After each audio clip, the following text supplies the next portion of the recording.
Je m'appelle Christophe Ferré, je suis l'auteur des Amants du Mont Blanc, que vous voyez ici, un roman qui se passe, comme son nom l'indique, dans la région. Et je suis très content de venir choisir des livres dans cette magnifique médiathèque.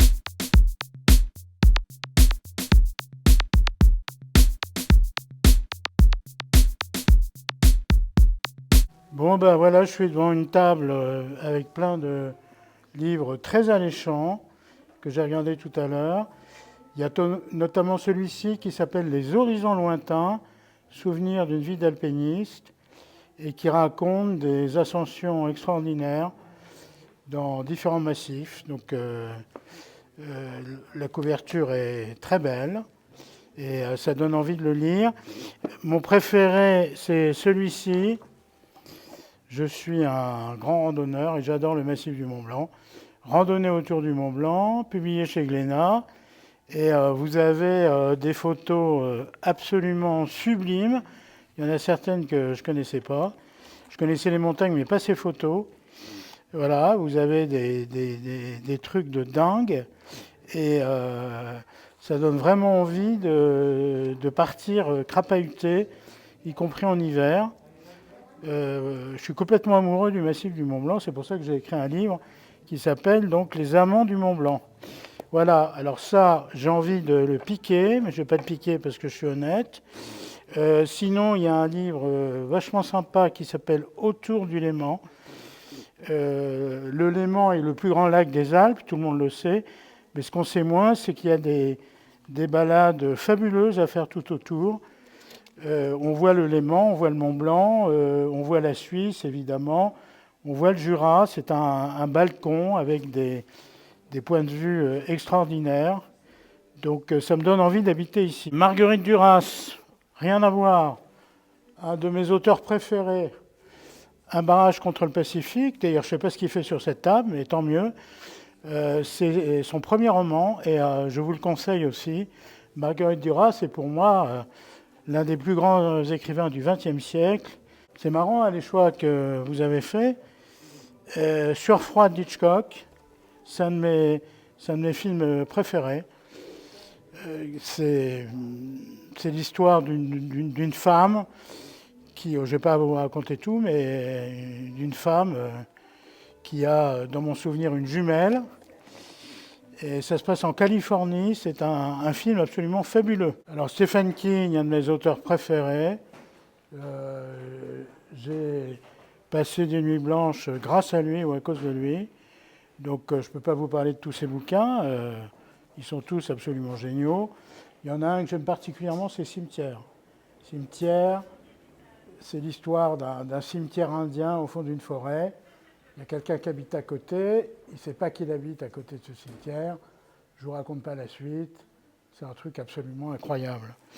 Et je découvre sur cette table mon polar préféré, Les 10 petits nègres. Je dis bien Les 10 petits nègres d'Agatha Christie.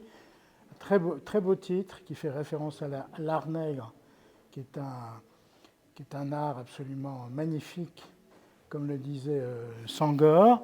Et Les 10 petits nègres, c'est l'histoire de 10 personnages qui arrivent sur une île en Angleterre et qui se font tuer les uns après les autres. On ne sait pas par qui, on ne sait pas pourquoi.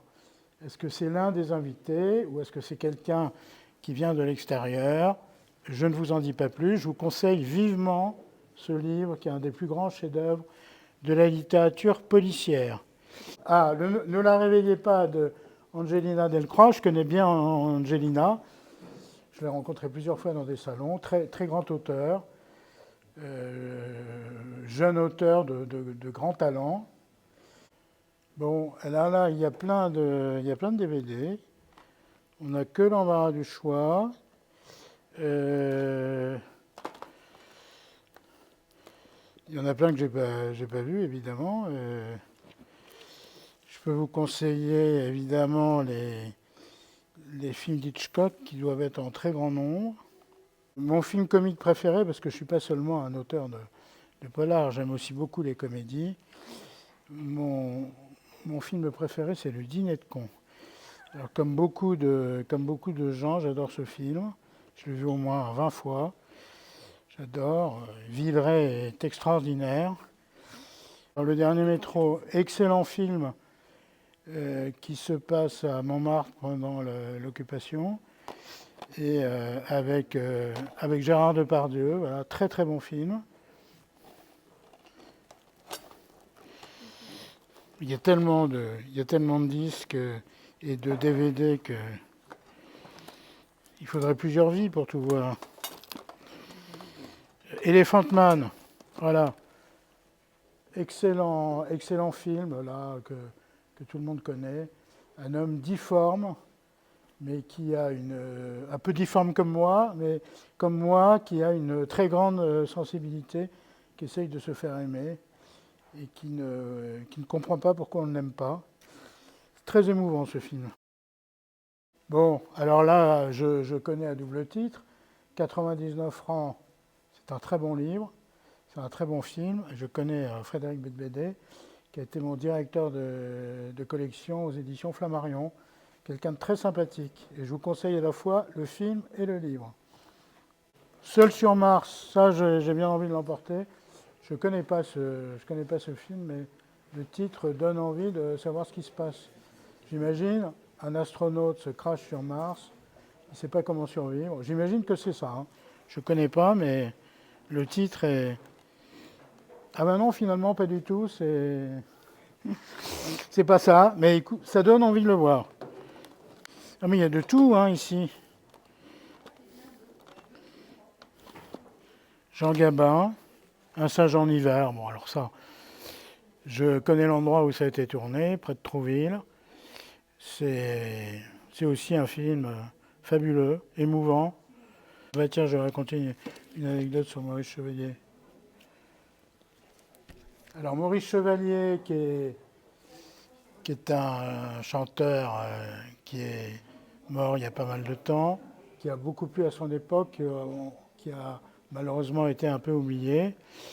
Je suis tombé l'autre jour sur sa tombe au cimetière de Marne-la-Coquette. C'est une tombe absolument immense. Et ce que j'ai su ce jour-là, que j'ignorais, c'est qu'il était enterré avec son canotier. Et on m'a dit qu'il s'était suicidé, je crois que c'est vrai. Et juste à côté de sa tombe, il y a celle de Boris Vian. Ça, je l'ai découvert ce jour-là en me promenant. Celle de Boris Vian, qui est d'ailleurs dans le cimetière voisin, mais complètement contigu, de Ville d'Avray. Et sur la tombe de Boris Vian, il n'y a rien. Il n'y a absolument rien. Il y a juste une petite photo. Et on m'a dit qu'il ne voulait pas qu'il y ait son nom, parce qu'il a écrit un livre qui s'appelle « J'irai cracher sur vos tombes ». Et comme il avait beaucoup d'humour, il ne voulait pas que les gens aillent cracher sur sa tombe. Voilà, c'est ce qu'on m'a dit. Donc un très grand chanteur, enfin deux très grands chanteurs, puisque Boris Vian a chanté. Et Boris Vian était aussi un auteur que j'admire énormément. Ah oui, je suis impressionné, on ne voit pas ça à Paris. Français, vous chantiez 1939-1944. Ah oui, c'est un peu ironique. Donc c'est tous les chanteurs qui chantaient pendant l'occupation. Tino Rossi, Charles Trenet, Maurice Chevalier. J'ai retrouvé chez mes grands-parents un journal datant de 1940. Et sur la première page, donc au moment de l'invasion allemande en France, et sur la première page, on lit « Charles Trenet vient de mourir dans un accident de voiture ». 1940. Et c'était pas vrai, c'était ce qu'on appelle une fake news. C'était une fake news. Et tout le monde a cru que Charles Trenet était mort. Sauf qu'il a survécu, évidemment, à la guerre. Je ne sais pas à quelle est l'année de sa mort, mais il est mort bien plus tard. Mais pendant quelques jours, les gens ont cru que Charles Trenet était mort, ce qui veut dire qu'il était déjà connu à l'époque. Ah, Hugo Frey. Hugo Frey, mon amour, un des plus grands chanteurs français, qui est toujours vivant. Il a 93 ans. Je l'ai rencontré plusieurs fois. C'est quelqu'un d'absolument charmant, jeune éternellement. Voilà, on a dîné ensemble. Et il est l'auteur de chansons que tous les Français connaissent. Et quand je venais ici à Cordon, en Haute-Savoie, le soir, je me souviens, quand j'étais enfant, on chantait du Hugo Frey. Ça réchauffait nos soirées d'hiver. Brassens, évidemment. Alors ça, ce disque, je l'avais quand j'étais adolescent. C'est étonnant de le retrouver comme ça. Il revient du passé. Très grand chanteur. Voilà, ben je vais tout prendre en fait. Hein. Francis Cabrel, je connais moins. Bob Dylan, évidemment. Jean Ferrat, ah, ça aussi, c'est un des grands chanteurs un des grands chanteurs de ma vie, une très belle voix, magnifique, extraordinaire. Voilà, j'ai pas de mots pour. J'écoute très souvent. Et on va terminer par le meilleur, vous allez comprendre tout de suite pourquoi. Léo Ferré. Léo Ferré, qui fait partie de la famille. Hein, moi, je suis Christophe Ferré, et Léo Ferré est un chanteur que j'admire évidemment, que j'ai vu plusieurs fois sur scène, qui est mort, dans mon souvenir, en 1993. Il est enterré à Monaco, ce qui est assez étonnant pour un anarchiste. Et c'est aussi pour moi un des plus grands chanteurs du XXe siècle, complètement à part, un anarchiste. Et je vous conseille notamment la chanson consacrée à Salvador Allende, qui est sublime, qui fait pleurer.